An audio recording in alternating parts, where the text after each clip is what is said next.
খেয়ে মরেছে, জাহান্নামের বিষ খাবে। যে মেয়েগুলো গলায় ওড়না দিয়ে আত্মহত্যা করছে, গলায় খালি ফাঁসি দিবে। যে ছুরি বেড়েছে, খালি ছুরি ঢুকাবে, শাস্তি চলতেই থাকবে। পর্নোগ্রাফি যারা দেখেছে, মোবাইলের ভেতরে ইন্ডিয়ান নায়িকাদের ল্যাংটা ড্যান্স আছে না নাই? কথা কন, এদের চোখের ভেতরে লোহার শিক ঢুকানো হবে।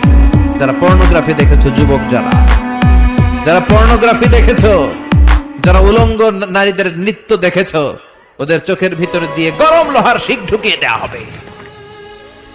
মিথ্যা যারা বলেছে, জাহান্নামের কেচি দিয়ে জিহ্বা কুচি কুচি করে কাটা হবে। অন্যের জায়গা মেরে যারা খেয়েছে, গোটা জমিনটারে ওর কাঁধে চাপিয়ে দেয়া হবে। ঘাড়ে কর। 1 বিঘত জমিন অন্যের কাছ থেকে মেরে খাইছে, 7 তবক জমিন তার ঘাড়ে চাপানো হবে। ঘাড়ে কর, কতটুকু খাইতে পারোস খা। দুনিয়ায় যে বিচারগুলো আমরা পাই নাই, ওই বিচারগুলো সেদিন করবে